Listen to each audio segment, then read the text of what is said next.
The silence in the initiation hall was deafening. Jackson stood motionless, the weight of the moment settling into his bones. The cadets around him shifted uncomfortably, some whispering in disbelief, others trying to mask their shock with forced expressions of indifference. Jackson didn't care. He had expected no applause. He had never cared for approval. In his mind, this was just another test, one that he had passed, but nothing more. The war beast, once a terrifying figure that loomed over every cadet, now stood by the far wall, watching him with those burning gold eyes. It had kneeled. It had shown him respect. Jackson knew that much. What he didn't know was what it meant. As the war beast was led away by its handlers, Jackson could feel the weight of every stare. The cadets no longer saw him as the weak human at the back of the line. But what did that mean? Respect, fear, or something else entirely? He didn't have time to dwell on it. The instructors were already moving toward the center of the room, their expressions grave. "Jackson Cole," Commander Dren called out, his voice stern and unwavering, "step forward." Jackson took a breath and walked toward the platform where Dren stood. He wasn't surprised that Dren had singled him out. The commander was a hard man, one who had spent decades running this academy, testing the limits of cadets from all across the galaxy. Jackson had passed the war beast's test, but Dren was a different kind of challenge. The room was still, all eyes fixed on him. "You've done something no cadet here has ever done," Dren continued, his gaze sharp. "The war beast has never submitted to a cadet before. You've earned its respect, but that means nothing here. You've proven you can endure, but endurance alone won't win this war. You'll need more than that." Jackson didn't speak. He didn't need to. He understood the point. Survival wasn't the end. It was just the beginning. Dren's voice softened just for a moment. "You've shown the strength of Earthborn endurance, but this academy tests more than just physical strength. It tests your heart, your resolve, your leadership." Jackson didn't know what to say. He wasn't a leader. He wasn't anything extraordinary. He was just a human who had learned to survive when no one else would. "Tomorrow you'll face the next phase of the trials," Dren said, his voice hardening again. "Get ready, Cole. This was only the beginning." With that, Dren turned and left the platform. The other instructors followed, their eyes never leaving Jackson's form. He stood there, alone in the center of the hall, trying to piece together what had just happened. The following day, Jackson found himself once again in the training chamber, facing a new set of challenges. The cadets had been divided into groups for the next round of tests, and this time, it wasn't about endurance. It was about survival in harsh conditions. The alien instructors called it the Crossing, a trial that would test everything they had learned, from environmental adaptability to combat strategy. Jackson was assigned to a team with Kira, the only other Earthborn cadet in his group, along with a mix of other species. They were led to the simulation chamber, which, in a moment, would transform into a hostile alien world designed to push them beyond their limits. Jackson barely noticed the alien cadets around him. His mind was preoccupied with what had happened the day before. He had passed the war beast's test, but that didn't mean anything yet. He had a long way to go before he could earn the respect of the other cadets, and the war beast had proven that the Academy's true challenges were far from over. "Don't get too comfortable," Kira said, glancing over at him as she adjusted her gear. She had the same quiet, serious demeanor as always, but her eyes were sharp, taking in everything around her. "This next test is going to push us, harder than before." Jackson gave her a brief nod. He wasn't worried. The trials didn't scare him. He had survived worse. But Kira was right. This wasn't just about endurance anymore. This was about making it through the next phase without breaking. And he knew from experience that breaking wasn't just physical. It was mental. The doors to the simulation chamber opened with a mechanical hiss, and they were ushered inside. The Crossing. The air inside the chamber felt strange, thinner than what Jackson was used to, like the atmosphere had been modified to make breathing a challenge. The lights dimmed, and a sudden chill filled the room, biting through their suits and making Jackson's skin crawl. He adjusted his jacket, his breath visible in the cold air. "Here we go," one of the alien cadets muttered. "Just remember, you're not supposed to survive comfortably." Jackson ignored the comments. He had learned long ago that comfort wasn't a luxury he could afford. The chamber around them began to shift, the ground rumbling as the artificial environment began to transform. In seconds, the room was no longer the sterile white of the Academy. It was a rugged, alien world, filled with jagged rock formations and a low, sulphurous mist that hung in the air like a heavy blanket. The sky overhead was dark, filled with swirling clouds that seemed to pulse with energy. This was the crossing, and it was meant to break them. "Cadets," the instructor's voice crackled over the comms, "you are to navigate this terrain, find the beacon on the other side of the valley and return. There are no supplies, no shelters, only what you carry with you. Time is against you. Survive the terrain, survive each other." Jackson didn't need to hear more. He had been through enough hardships to understand the stakes. This trial wasn't about being the strongest. It was about who could keep moving when everything else was pushing them to stop. Kira stepped forward, her face set in determination. "We move fast, no hesitation, keep close, we don't split up." Jackson nodded, glancing around at the alien cadets. They had started to move too, adjusting their gear and scanning the environment. Each of them had a different approach, but Jackson could already tell that this trial would separate the survivors from the pretenders. He wasn't here to pretend. As they set off, the ground beneath their feet shifted unexpectedly, sending a low tremor through the terrain. Jackson caught himself, steadying his balance as the others scrambled to keep pace. "Watch your footing," Kira warned, her voice steady. Jackson moved forward, scanning their surroundings. The mist was thick, making it difficult to see more than a few meters ahead. The valley stretched out in front of them, rocky cliffs rising steeply on either side. Every step was calculated. Every movement had to be precise. The terrain wasn't just harsh, it was actively trying to kill them. The first few hours were spent navigating through the rocky terrain, carefully avoiding unstable ground and monitoring their oxygen levels. The cold and high altitude made it difficult to breathe, and Jackson could already feel the strain on his lungs. He didn't care. Survival had always been about pushing through the pain, ignoring the discomfort, and finding the will to keep moving. The valley stretched on, its jagged rocks casting dark shadows that seemed to move with the wind. Jackson didn't bother looking back to check on the other cadets. He knew they were struggling. The terrain wasn't forgiving, and they were all finding that out the hard way. He'd spent enough of his life in environments where survival wasn't guaranteed. This was just another day in the life. The mist began to thicken, obscuring their path, and the air turned colder, stinging their exposed skin. Jackson could hear the soft gasps of his teammates, their breath coming in short, panicked bursts. The harsh atmosphere was taking its toll, but Jackson pressed on, his legs burning with each step, his breath sharp and ragged. "We need to move faster," Kira said, her voice strained.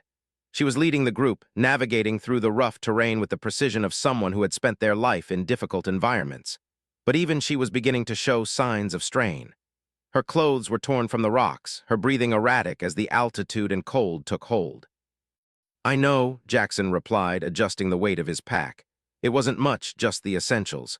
But the cold made everything feel heavier, every movement a battle. "Keep going, we can't stop." They were halfway through the valley now, the beacon still visible in the distance, a tiny flicker of light against the encroaching darkness.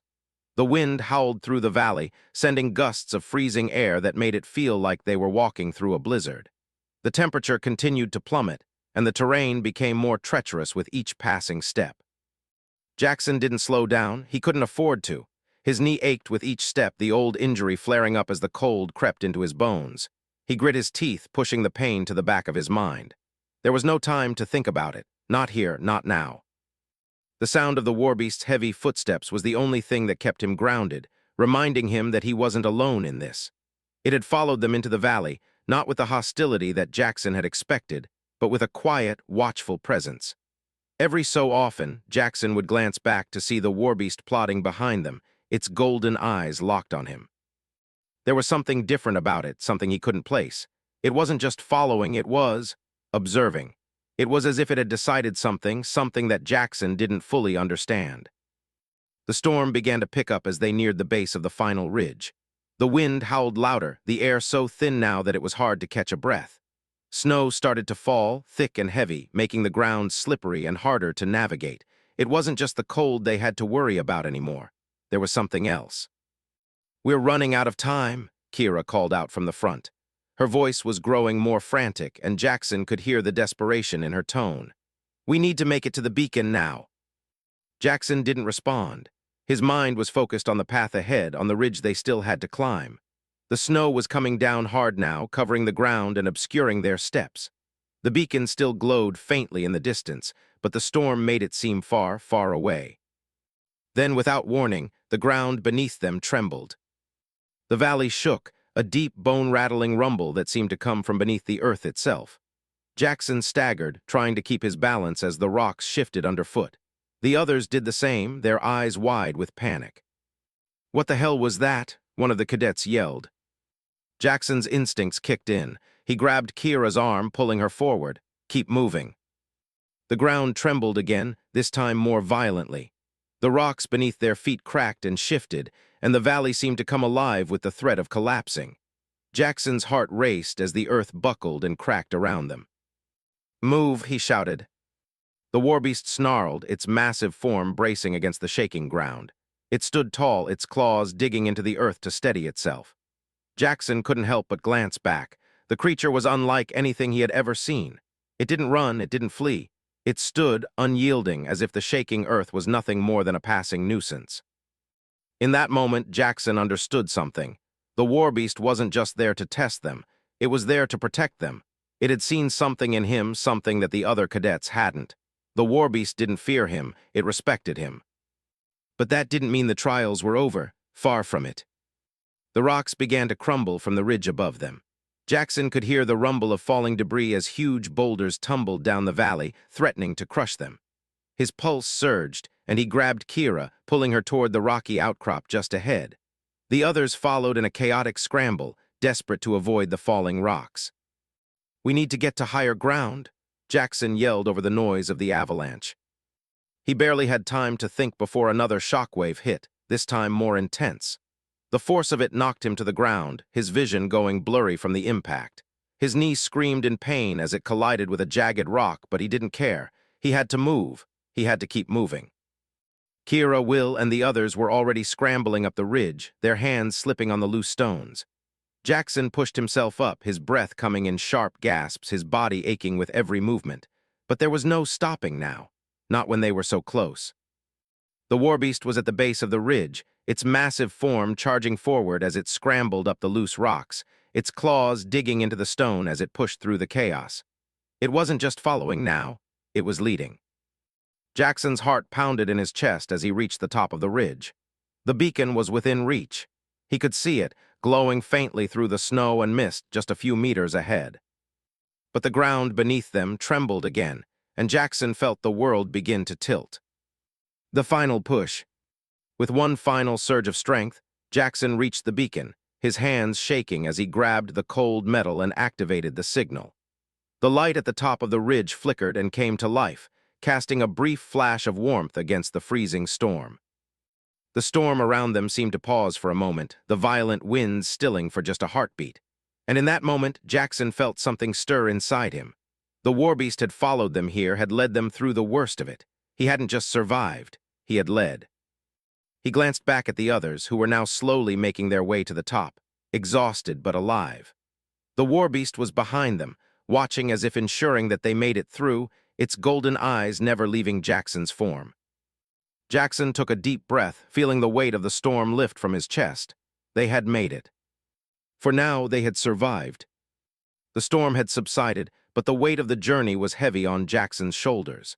As the cadets slowly gathered around the beacon, their breaths coming in shallow gasps, the harsh reality of what they had just endured began to sink in. They were exhausted, battered, and on the brink of collapse, but they had made it. Jackson's chest rose and fell with every breath, the cold air biting at his exposed skin. His knee throbbed with each step, but it wasn't the pain that bothered him. It was the quiet feeling of something unresolved, something he hadn't fully understood about himself and this mission. "Good work," Kira said, her voice hoarse, but her eyes shining with a quiet pride.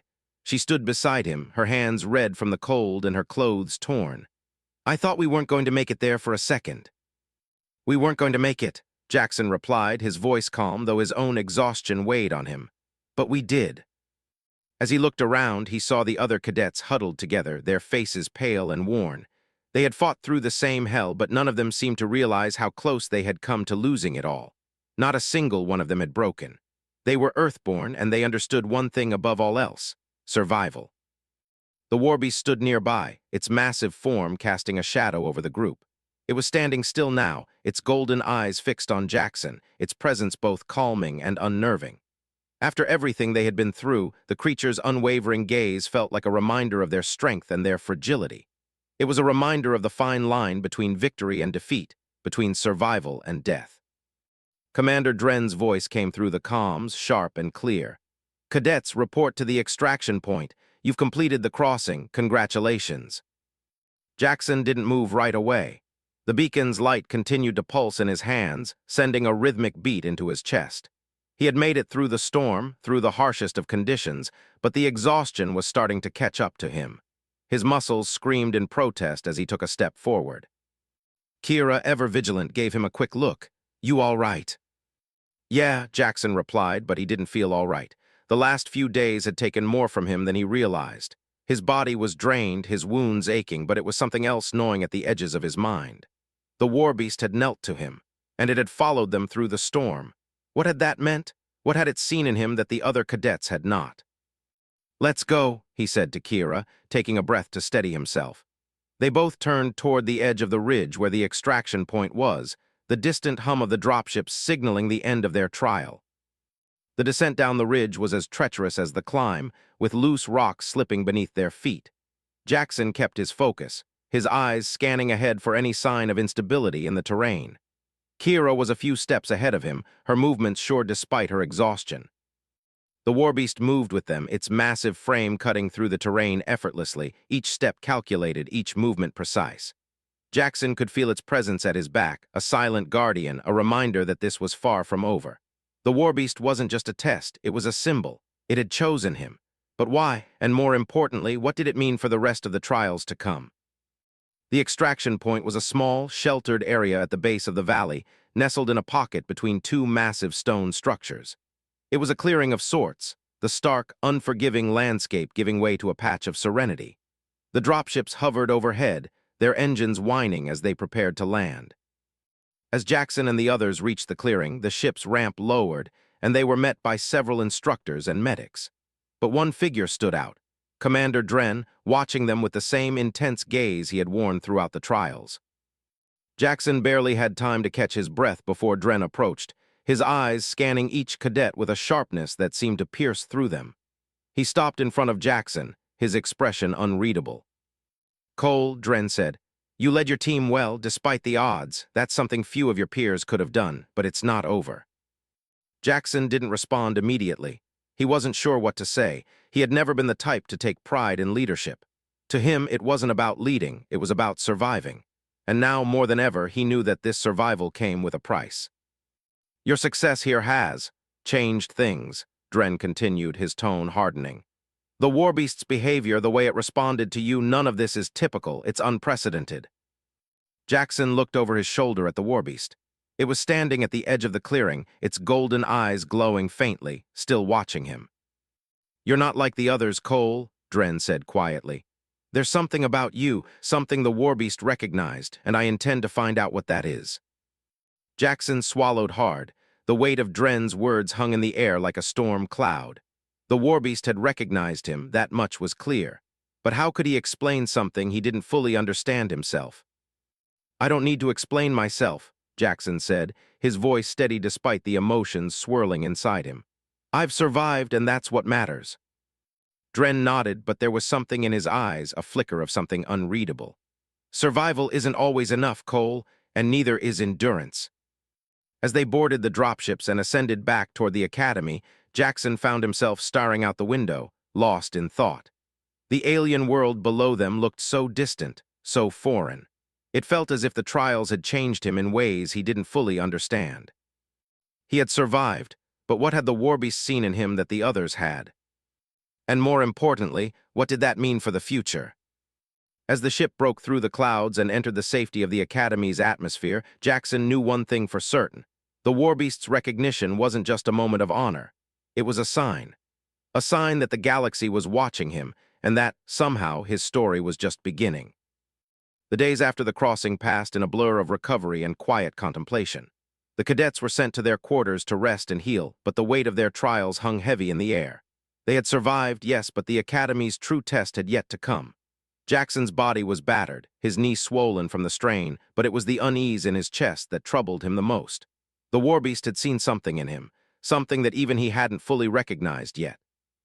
Jackson sat alone in his room one evening, staring at the walls. His body was sore, but that wasn't the problem. His mind wouldn't settle. The memory of the warbeast kneeling before him kept replaying in his thoughts, as vivid as if it had just happened. The creature had recognized something in him. But what? He had never been a leader, never been the one to stand out in a crowd. But the warbeast had chosen him. That simple act of submission, that moment of respect, meant more than he could put into words. But Jackson wasn't sure he wanted that responsibility. He didn't want to be the one who had to lead. He didn't want to be the one whose actions could change the course of something much larger than himself. There was a knock at his door, pulling him from his thoughts. "Enter," Jackson called, his voice quiet but steady. The door slid open to reveal Kira, her expression unreadable.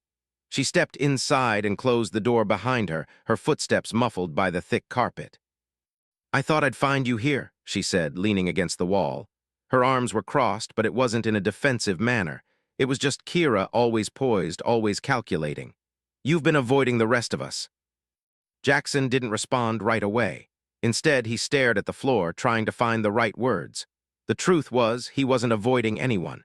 He was avoiding the questions, the ones that had started to bubble up in his mind ever since the warbeast's kneel. "Are you all right?" Kira asked after a long pause.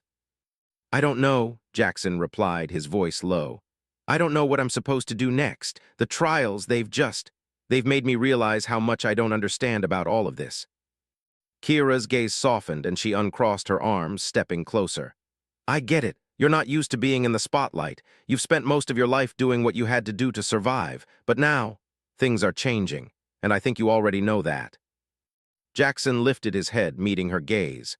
"It's not just that, it's the warbeast. It saw something in me, something I didn't even know was there, and I don't know if I'm ready for that. I don't know if I want to be that. That person. I don't want to lead. I don't want to be the one everyone looks to." Kira's lips curved into a slight, understanding smile. "But what if that's exactly what you need to be? Not a leader, but someone who shows the others how to survive. You don't have to be perfect. You just have to be there when it counts." Jackson felt a knot form in his stomach. Her words made sense, but they also made him feel exposed. "I'm not like you," he said quietly. "You've always been strong. You've always known who you were. Me, I've been running from this my whole life." Kira's expression softened. "Strength doesn't come from not having weaknesses. It comes from being able to push through them. You've already done that, Jackson. You faced things that would break most cadets, and you're still standing. That counts for something." Jackson stood, packing the room. "But what if that something isn't enough? What if I'm not enough?" Kira was quiet for a moment before she answered, her voice steady. "It's not about being enough. It's about being who you need to be when the time comes. And right now, I think you need to stop running. The galaxy is changing. The warbeast's respect for you, your survival. It's all part of something bigger than the Academy. You're part of that something, whether you like it or not." Jackson stopped packing and met her gaze. He saw the truth in her eyes, the same truth that had been staring at him all along, a truth he had been too afraid to confront. The truth that the warbeast hadn't just chosen him for his strength or his survival. It had chosen him because he had already faced the worst and lived. And in that moment, he realized that the warbeast had recognized something within him that even he hadn't seen, not yet. "I don't know if I can do this," he said, his voice raw. "I don't know if I'm the one they need." Kira smiled softly, stepping forward to place a hand on his shoulder. "You already are." The council. The next day, Jackson was called to a special meeting in the Academy's High Council chamber. The room was filled with the Academy's top instructors and high-ranking officials from various alien species.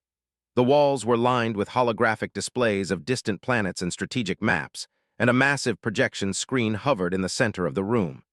It was clear that the council was an elite group, not a place where cadets usually found themselves.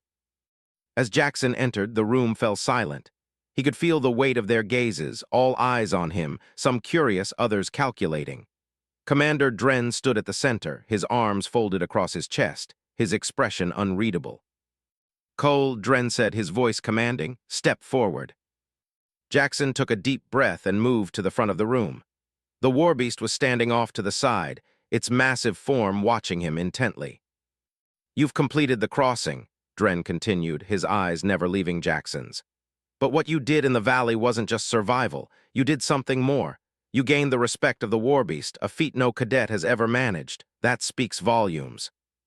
Jackson felt the weight of their attention settle on him. He swallowed hard but didn't speak. "This is not a typical outcome," Dren continued, his voice taking on a more serious tone. "Your survival, your connection to the war beast, it's unprecedented. And we must understand why. We need to know what this means for the future of this academy, for the future of Earth's cadets." A voice from the council spoke up, a tall, insected creature with many limbs. "The war beast has never bowed to anyone before. It has never shown such behavior. This could change everything we know about the trials and the potential of Earthborn cadets." Jackson stood there, his hands slightly trembling, unsure of what was expected of him. The pressure was mounting, and he could feel the weight of their expectations pressing in on him. "You've proven yourself," Dren said, his voice softening. "But now you face a choice. You can continue to follow the path set before you, or you can choose to lead not just here but beyond. The galaxy is changing, and humanity is standing at the forefront of it. What you do next will shape the future." Jackson's heart pounded in his chest. The decision was his. The war beast had recognized him, but now he had to decide whether to accept that recognition and step into a role he hadn't asked for, or to refuse and remain the outsider he had always been. "I don't know if I'm ready for this," Jackson admitted, his voice quieter than he intended. "I've only ever been good at surviving." Dren nodded, his expression hardening once more. "Survival is the first step, Cole, but leadership, that's the next." The chamber was silent, the heavy air filled with unspoken expectations. Jackson stood at the center of it all, his heart pounding as the council's collective gaze bore into him. He had faced down the war beast, survived the harshest environments, and earned respect that no other cadet had ever achieved.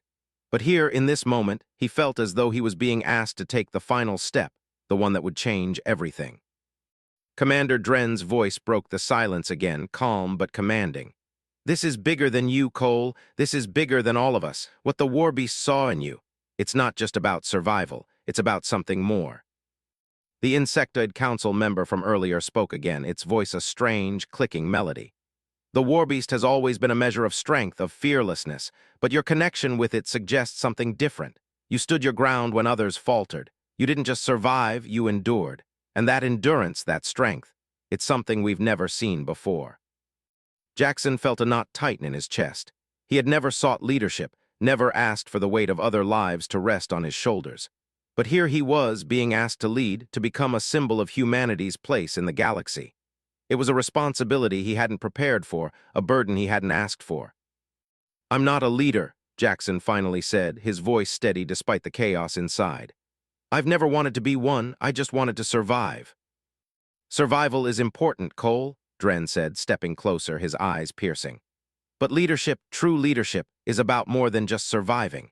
It's about guiding others, showing them that survival isn't just an individual endeavor.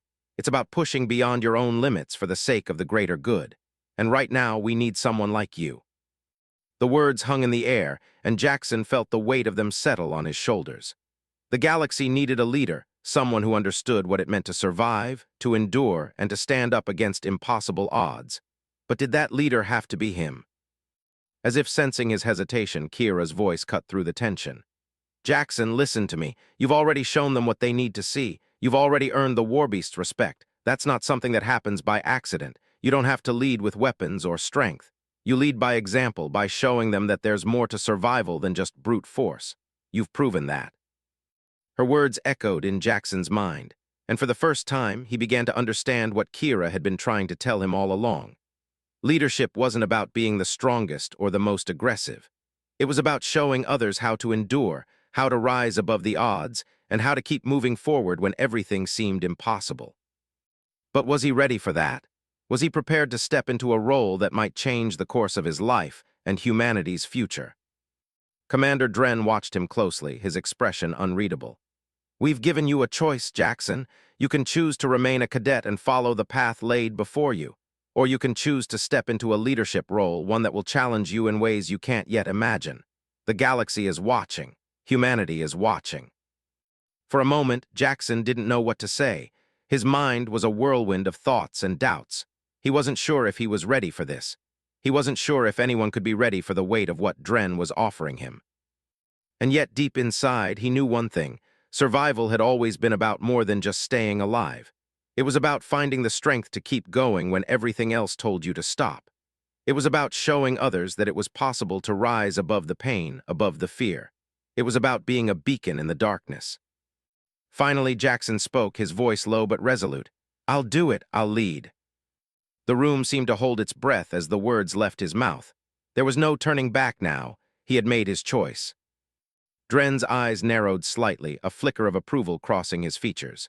"Good. You've chosen wisely. The Warbeast chose you for a reason, Cole, and now the rest of the galaxy will know why." The first trial of leadership. The next day, Jackson found himself standing before the cadets in the Academy's central arena.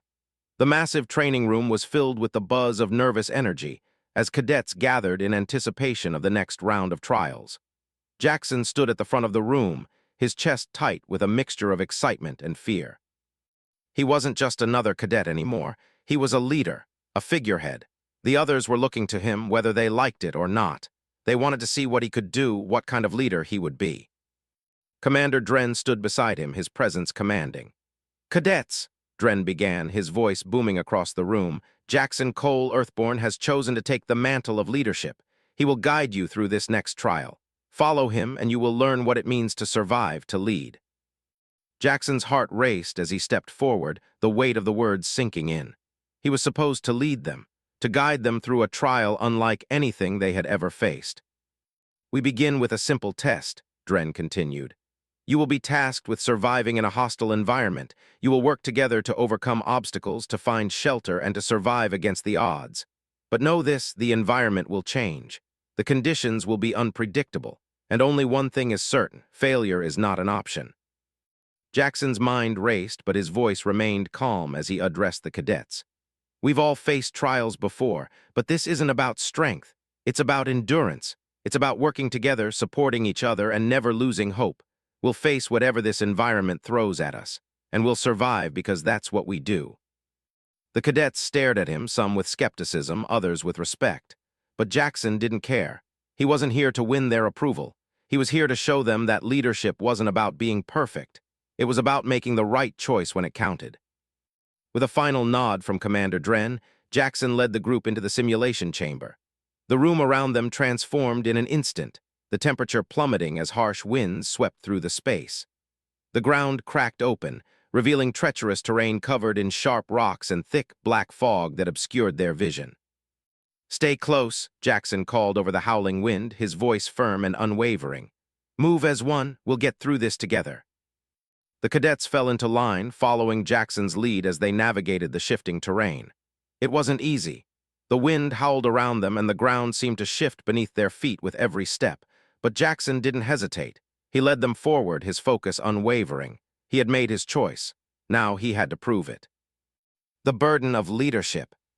Hours passed, and the harsh conditions of the simulation began to take their toll on the cadets. Some were visibly shaken, their movements sluggish as exhaustion set in. Others were trying to keep their composure, but the relentless storm and the shifting terrain were testing their resolve.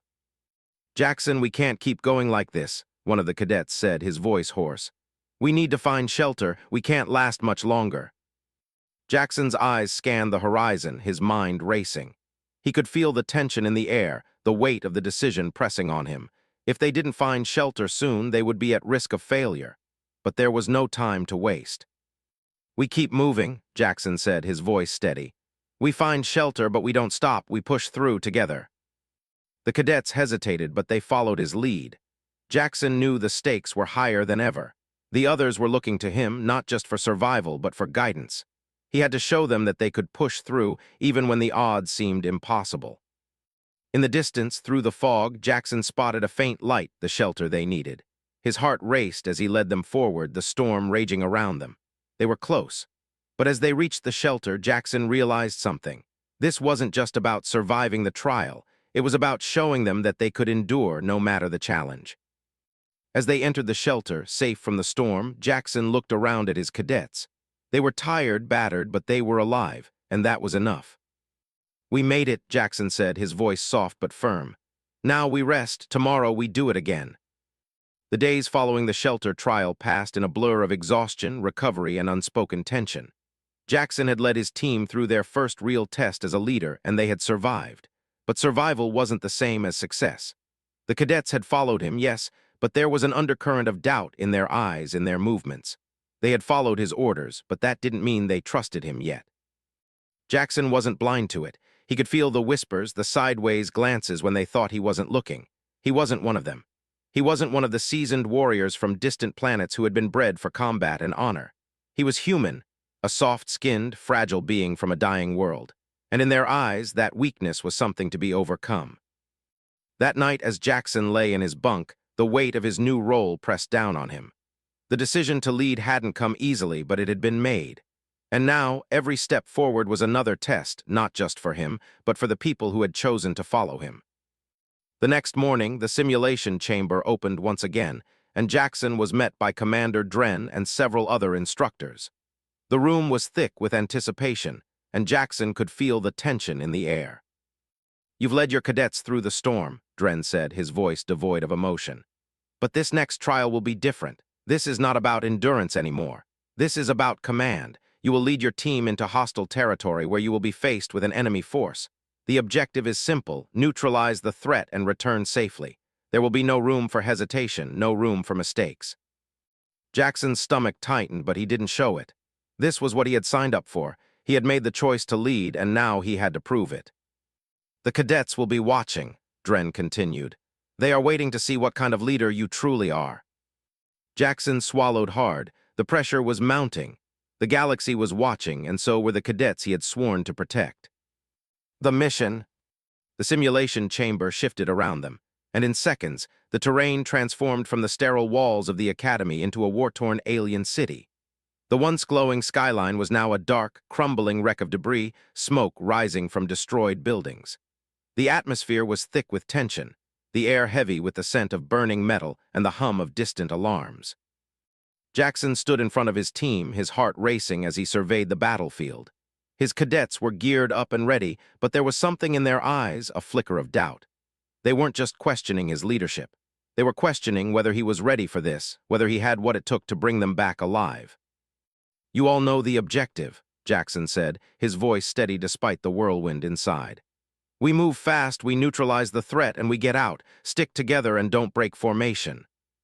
Kira, standing to his left, gave him a sharp nod. "Got it. We're with you, Jackson." The others didn't respond, but their body language spoke volumes. Some were stiff, others uncertain. They were following him, but they weren't sure they trusted him yet. Jackson didn't let it show. He couldn't afford to. They moved forward, the sound of their boots crunching on the broken streets the only noise in the silence. Jackson's mind was clear, focused. He had faced much worse in his life. This was just another test. Ahead, the enemy force appeared, a small battalion of well-armed, heavily armored aliens. They were entrenched, hidden behind makeshift barricades, their weapons aimed at the advancing team. Jackson's mind raced as he quickly assessed the situation. They were outnumbered but not outmatched. He had the element of surprise. "Take cover," he ordered, his voice sharp. "Kira, take point. We need to move in fast. The rest of you form a perimeter, keep them distracted." Kira moved without hesitation, disappearing behind a pile of rubble as Jackson led the others into position. The air crackled with the tension of the standoff, the silence broken only by the distant hum of weapons charging. Jackson's fingers twitched, his eyes scanning the enemy position. He had to think fast. There was no room for error. "Now," he shouted. The battle erupted in an instant. The sound of gunfire filled the air as Jackson's team engaged the enemy. They moved with precision, their training kicking in as they flanked the enemy's position. Jackson led the charge, his heart pounding in his chest as he dodged incoming fire and took cover behind a crumbling wall. "Kira, move left," he shouted, watching as she took out one of the enemy soldiers with a precise shot. The others followed suit, cutting through the alien forces with deadly efficiency. But as the battle raged on, Jackson's thoughts drifted.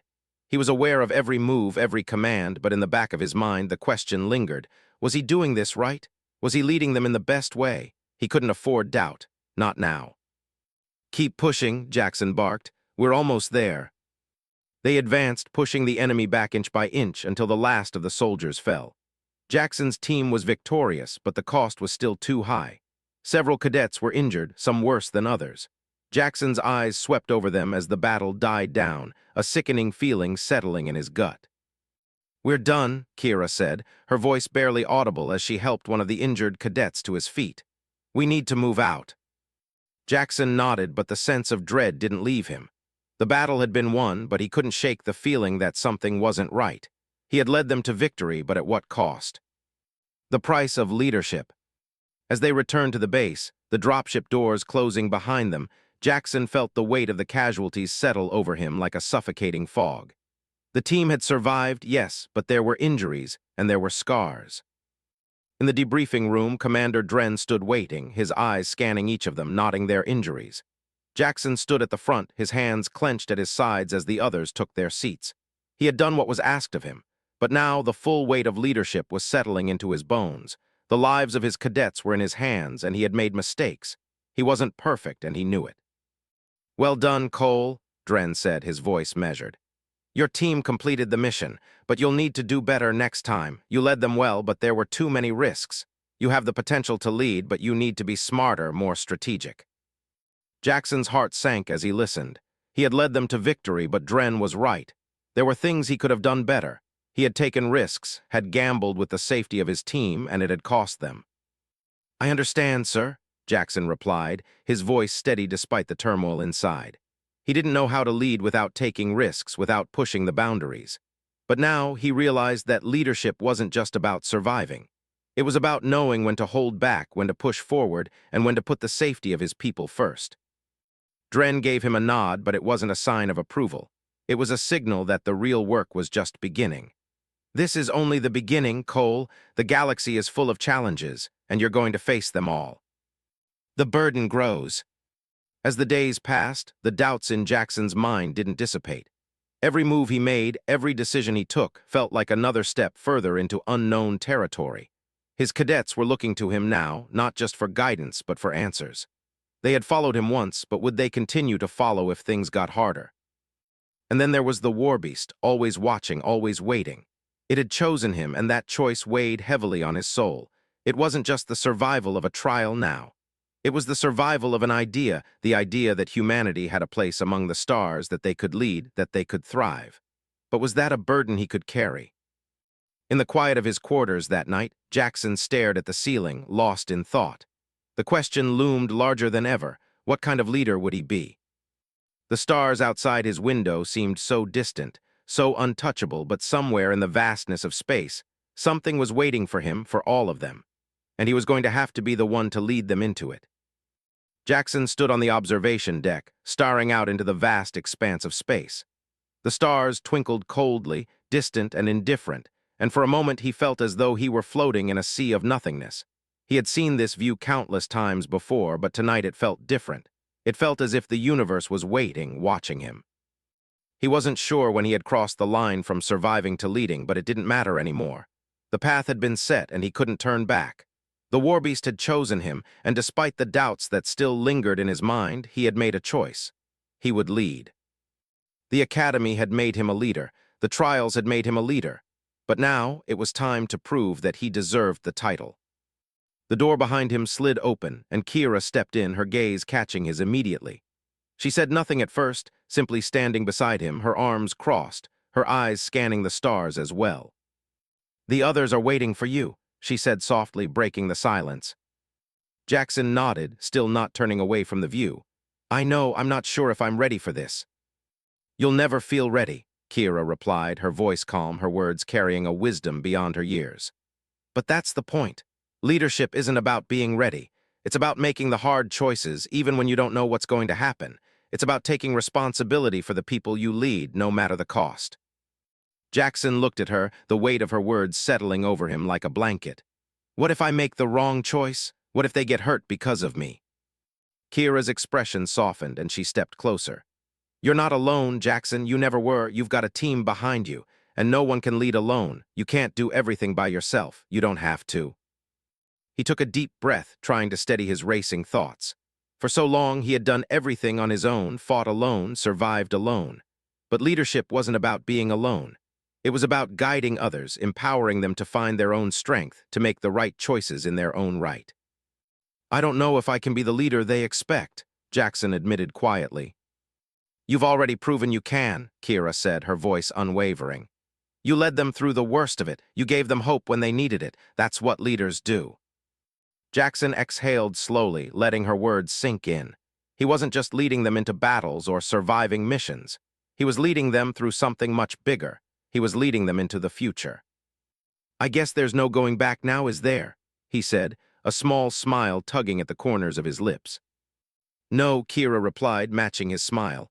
"There's no going back." The next day, Jackson stood before his team once more.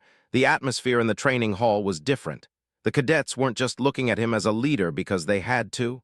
They were looking at him with respect. He had earned that, but respect alone wouldn't carry them through the future. Jackson knew that. "Cadets," he began, his voice carrying across the room, steady and confident. "The galaxy is changing, and humanity's place in it is uncertain. But what I know is this: we survive because we adapt. We survive because we don't back down, and together we'll prove that Earth has more to offer than any of these alien species could ever imagine." The cadets watched him closely, their expressions filled with determination. The warbeast stood in the corner of the room, its golden eyes locked on Jackson, as though it too was waiting for him to lead them all. It had chosen him, and he had to prove that it hadn't been a mistake. The warbeast had been bred for one purpose: to test the worth of others. But now it was Jackson's turn to prove that humanity was worthy of something more, not just survival, but leadership. "I don't have all the answers," Jackson continued, "but I know that together we will find them. We will face what's ahead, and we will face it as one." The room was silent for a moment, and then a few of the cadets nodded, some with clenched fists, others with quiet smiles. The shift was palpable. Jackson wasn't just the human in the room anymore. He was their leader, their equal. "You're not alone," Kira's voice rang out from behind him, just loud enough for everyone to hear. "We're all in this together." The words hit Jackson like a wave of understanding. This wasn't just about him, it was about them, all of them. The final test. As the weeks went on, Jackson's leadership was put to the test time and time again. There were battles to fight, missions to complete, and dangerous situations to navigate. But with each passing trial, Jackson became more sure of himself, more certain of his role as the leader of this group of misfits, survivors, and warriors. The cadets had learned to trust him. They had learned to follow his lead, not because he was the strongest or the most skilled, but because they knew that he would always be there, standing by them, pushing them forward. The warbeast followed him as well, its immense presence always a reminder of the bond that had been forged between them, a bond that went beyond simple survival. But as Jackson led his team through each new challenge, one question lingered in the back of his mind. What would come next? He had earned the respect of his peers, the trust of his cadets, and the loyalty of the warbeast. But what did that mean for the future? Commander Dren had spoken of something bigger, of a galaxy that was changing. And Jackson knew that, no matter how prepared he felt, the future was unpredictable. There would always be new challenges, new battles, and new decisions to make. But one thing had become clear to him: he was ready. He wasn't just surviving anymore, he was leading, and he was ready for whatever came next. The legacy. One evening, as Jackson stood in the observation deck once more, looking out at the vastness of space, he felt the weight of everything he had accomplished. The warbeast stood beside him, its golden eyes trained on the stars, as though it, too, understood that the journey wasn't over. The galaxy stretched out before them, full of uncertainty, full of possibilities. But Jackson no longer feared what lay ahead. He had made his choice, and that choice had set him on a path that would change everything. The stars were no longer distant. They were a challenge, a test, and Jackson Cole, the human who had survived against the odds, was ready to answer it. He wasn't just leading his team, he was leading humanity. And together, they would face whatever the galaxy threw at them.